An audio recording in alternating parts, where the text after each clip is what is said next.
next topic is extremely cold climate, that is polar regions. Extremely cold climates are found in the polar regions of the earth. Polar regions मतलब corners of the earth. The Arctic region is the area around the North Pole and the Antarctic region is around the South Pole. North Pole और South Pole. North Pole में आपको मिलेगा Arctic region और South Pole में मिलेगा आपको Antarctic region. ठीक है. These regions remain covered with snow and ice for most of the year. यहाँ पर पूरे साल ही ऑलमोस्ट आइस ही रहती है, मतलब बहुत ज़्यादा ठंडक रहती है वहाँ पर. The temperature in this region ranges from -40 degree Celsius to 10 degree Celsius. My God, इतना कम टेम्परेचर. -40 टू 10 डिग्री सेल्सियस ही टेम्परेचर रहता है. अपने यहाँ अगर 12 डिग्री सेल्सियस टेम्परेचर रहता है तो अपने को ठंड लगने लगती है अच्छी खासी.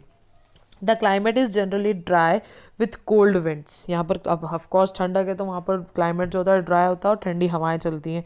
इन some places the land is covered by a thin layer of ice called permafrost which never melts. आप कहीं जगह पर क्या होता है कि आइस की एक पतली सी लेयर फॉर्म हो जाती है जिसे कहा जाता है परमाफ्रॉस्ट, जो कि कभी मेल्ट नहीं होती. In this region the sun does not set for 6 months and for next months the sun does not rise. My god, कितनी अजीब सी बात है ये कि 6 महीने तक या तो सूरज डूबता ही नहीं है और अगर डूब जाता तो फिर आता ही नहीं है.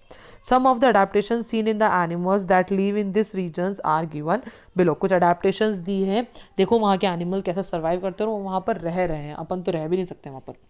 Most animals in the polar regions such as polar bears, seal and arctic foxes are carnivores as the extreme cold and permafrost does not allow many plants to grow. वहाँ के जो एनिमल्स होते हैं मोस्टली वो carnivores होते हैं क्योंकि वहाँ पर हर्बीवर रह नहीं सकते. वहाँ पर ज़्यादा इतनी ठंडक की वजह से ज़्यादा प्लांट जो है वो ग्रो नहीं कर पाते हैं. White fur of most animal help them to camouflage with the snowy surrounding. और मोस्टली वहाँ पर रहने वाले जो होते हैं ना उनका फर जो होता है वो वाइट कलर का होता है ताकि वो स्नो के अंदर ईजिली छुप जाए, क्योंकि वैसे ही वहाँ पर प्लांट नहीं है. सारे के सारे कार्निवोर है तो एक ना एक को मरना तो है ही, कोई ना कोई किसी को खा जाएगा. तो अपने आप को कम से कम बचाने के लिए वो लोग क्या करते हैं, उनका वो जो उनके फर्स होते हैं वो वाइट कलर के होते हैं, वो इजीली स्नो में छुप जाते हैं. The Arctic fox and Arctic hare have white fur in winter. देखो यहाँ पर रहती तो वाइट फर रहते हैं और अगर समर में जाएगी तो कैसे हो जाते हैं, उनके ब्लैक फर हो जाते हैं. एंड ब्राउन और ग्रेइश फर इन समर. ठीक है, पिक्चर में आपको दिख ही रहा है वो.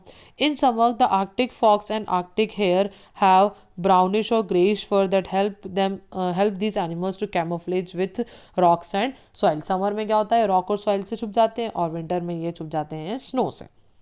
नेक्स्ट आता है आपका Many animals have small ears, short snoots, short limbs and thick fur to reduce the loss of heat from the body.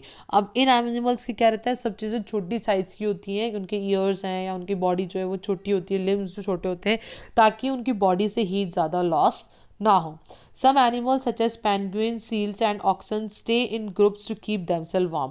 और पेंगुइन, ऑक्सन और सील्स ये क्या होते हैं, ये अपने आप को हमेशा ग्रुप में ही रखते हैं, कभी भी अकेले आपको नहीं दिखेंगे, ग्रुप में रहते हैं ताकि इनकी बॉडी जो है वो वार्म रहे. Some animals such as seal and polar bears have a layer of fat under their skin called blubber. और जैसे पेंगुइन और सील के क्या होता है, स्किन के नीचे भी एक लेयर होती है फैट की, उसको कहा जाता है ब्लबर, ताकि उनकी बॉडी हीट जो है वो मेंटेन रहे. Blubber help to insulate the animals from the cold. Blubber क्या करता है, इन कोल्ड को इनकी बॉडी के अंदर ज़्यादा नहीं जाने देता है. It also serves as an energy reserve for times when food is scarce. और अगर कभी कभी क्या होता है, जैसे फूड की कमी होती है खाने की, तो उनके जो फैट होता है बॉडी लेयर या स्किन के नीचे जो फैट लेयर होती है वही उसको कंज्यूम कर लेते हैं as food. Many animals hybrid during winter season. बहुत सारे एनिमल्स क्या करते हैं, हाइब्रिड कर जाते हैं विंटर सीजन में. अब देखिए हाइब्रेशन क्या होता है. Hibernation is the long sleep like state shown by animals during winter months in cold climate when food is scattered. ठीक है, अब अगर क्या होता है, जब हाइबरनेशन क्या होती है, ये भी लंबी स्लीप होती है, कब, विंटर मंथ्स में, और एस्टिवेशन कब होती है, समर्स में. ठीक है, तो विंटर्स में क्या करते हैं, ये अपने आप की लॉन्ग स्लीप ले लेते हैं ताकि इनको क्योंकि फूड वगैरह मिल नहीं पाता है, ठंड बहुत ज़्यादा होती है तो फूड की कमी हो जाती है, तो ये अपनी लंबी स्लीप लेते हैं, जितना बॉडी में इतना स्टोर है उनके फूड वही उनका कंज्यूम हो जाता है. Hibernating animals slow down their body function to conserve energy. अब हाइबरनेटिंग एनिमल्स होते हैं वो क्या करते हैं, अपने बॉडी फंक्शंस को भी स्लो कर लेते हैं ताकि उनकी बॉडी से ज़्यादा हीट भी लिबरेट ना हो और खाना भी ख़त्म ना हो, फैट भी रिड्यूस ना हो. reduce the need for food and remain dormant until the weather turns warmer. और कब तक ऐसा करते हैं? जब तक कि वेदर जो है वो थोड़ा वार्म नहीं हो जाता, तब तक वो हाइबरनेशन में ही रहते हैं।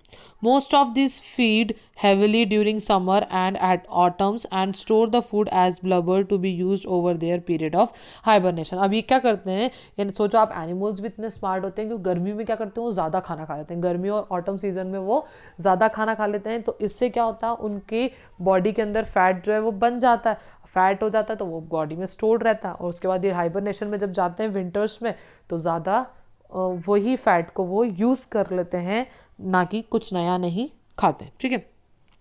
Example of hibernating animals are some bats, hedgehogs and some type of ground squirrels। ये पिक्चर दी हुई है आपकी हेडगेहॉग्स की, ठीक है।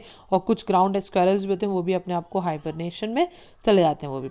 सम polar animals migrate to warmer climate during the winter to escape the extreme cold. अब कुछ एनिमल्स जो होते हैं वो क्या करते हैं, माइग्रेट कर जाते हैं, मतलब मूव कर जाते हैं उस प्लेस से, क्योंकि उन्हें उस कंडीशन में वो बिल्कुल सर्वाइव नहीं कर सकते। Migration is the seasonal movement of animal from one place to another in search of favourable weather, availability of food and safe place to breed and bear and rear their young ones. Migration क्या होता है, seasonal movement. जैसे अगर यहाँ ठंड है तो जहाँ गर्मी है वो वहाँ चले जाते हैं, ताकि क्या हो, वहाँ पर वो इजीली सर्वाइव कर लें, वहाँ पर वो सेफ जगह ढूंढ लेते हैं रहने के लिए, वहाँ पर वो सर्वाइव कर पाते हैं, कंडीशंस उनकी फेवरेबल होती हैं, ठीक है, तो वहाँ पर वो इजीली रह लेते हैं। The Arctic tern undertakes the longer migration known in birds every year। ठीक है। अब आर्कटिक टर्न जो होता है क्या करता है, अंडरटेक कर लेता है, लॉन्गेस्ट माइग्रेशन बर्ड्स की होती है। Every year Arctic tern travel from the Arctic to the Antarctic region where they spend the winter and then fly back to the Arctic. अब ये आर्कटिक टर्न क्या करते हैं, जब विंटर इधर होती है तो ये अंटार्कटिका में चले जाते हैं, और अंटार्कटिका में विंटर होती है तो वापस आर्कटिक में आ जाते हैं। The Siberian crane from Siberia escape the harsh weather by flying to warmer countries in South East Asia. ऐसे साइबेरियन क्रैन्स भी क्या करते हैं, ये भी फ्लाई करते हैं, तो ये वार्मर कंट्री में आ जाते हैं, साउथ ईस्ट में, और साउथ ईस्ट एशिया में तरफ आ जाते हैं, और जब इधर ठंड होती तो वो वापस वहीं चले जाते हैं। In India Siberian cranes are seen during the months of December to February at the Keoladeo National Park in Rajasthan. अब कुछ साइबेरियन क्रेन्स जो हैं वो इंडिया की तरफ भी आते हैं। कब, किस मंथ में मिलेंगे आपको, दिसंबर टू फरवरी में ही मिलेंगे कोइलिडियो नेशनल पार्क में, जो कि राजस्थान में सिचुएटेड है। ठीक है, तो ये एनिमल थे, कुछ माइग्रेट कर जाते थे। अब पोलर बियर्स के बारे में देखो क्या दिया गया है यहाँ पर। Polar bears are found in Arctic regions. Polar bear कहाँ मिलेंगे आपको, आर्कटिक रीजन में मिलेंगे। They are carnivorous and hunt and eat fishes, seals and other animals. Polar bear carnivorous होते हैं, वो फिशेस को ईट करते हैं और सील्स को ईट करते हैं। They have two thick layer of white fur as well as blubber for protection from cold। इनकी क्या होती है, दो थिक लेयर होती हैं, जिससे वाइट फर होता है इनका, और इसमें भी ब्लबर, इनमें भी प्रोटेक्शन रहता है, मतलब फैट की एक लेयर रहती है स्किन के नीचे, ताकि इनको प्रोटेक्शन रहे कोल्ड के वेदर से। Their white fur helps them to camouflage with the white snow in the surrounding। white fur इनका यही काम आता है, camouflage में काम आता है, ताकि सराउंडिंग में easily छुप जाए। Their small rounded ears help them to prevent the loss of heat from their body। छोटे कान होते हैं ताकि loss of heat कम हो। Polar bears have broad feet with hairy sole that make it easy to walk on slippery ice and swim in water। polar bear की soul में भी, मतलब तलवों में भी क्या आता है, हेयर होते हैं थोड़े, ताकि वहाँ पर वो easily वॉक कर सकें, वरना स्लिपरी जगह पर वो फिसल जाएं या गिर सकते हैं बार बार, इसलिए नेचुरली उनके पैरों में भी फर दिए गए हैं ताकि वो इजिली स्विम भी कर पाएँ और फिसले भी ना। Their strong sharp claws help them grip the ice and hunt their prey. और इनके जो नाखून होते हैं ना, नाखून बोल सकते हैं या फिर क्लॉज, नाखून ही बोल सकते हैं उन्हें, वो उतने ज़्यादा शार्प होते हैं कि इजिली वो आइस को स्क्रैच करके वहाँ से हंट कर सकते हैं। They are also good swimmer, वो बहुत अच्छे स्विमर भी होते हैं, अच्छी तरह स्विम कर सकते हैं वो।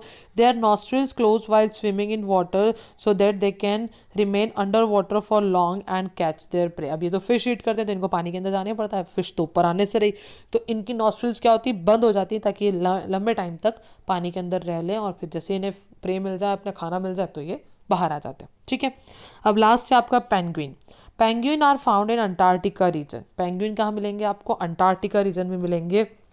Like the polar bears penguins too have blubber for insulation. Penguins के भी ब्लबर्स होते हैं, फैट की लेयर होती है इंसुलेशन के लिए, ताकि हीट जो है वो बाहर ना जाए। दे आर गुड स्विमर, ये भी गुड स्विमर होते हैं।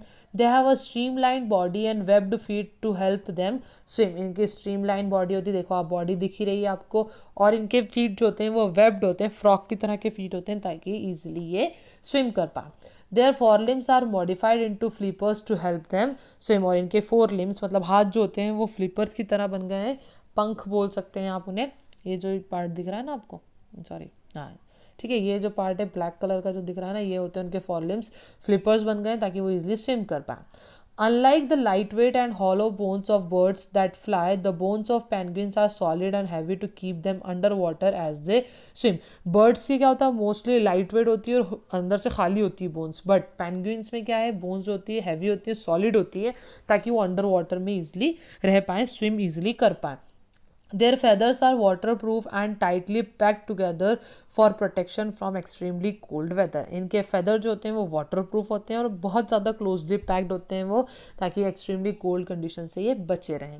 Penguins also have their characteristic black and white pattern where the black colored feather absorb heat from sun to keep their body warm. Penguin की क्या होता है, स्पेशल कैरेक्टर है, black और वाइट पैटर्न होता है इनके, ताकि ब्लैक जो है वो हीट को ज़्यादा अब्जॉर्ब करता है, तो ब्लैक सनलाइट की हीट को अब्जॉर्ब कर लेता है, और वाइट जो होता है वो हीट को इंसुलेट नहीं होने देता है। ठीक है, तो इजीली इनकी बॉडी जो है वो गर्म रहती है।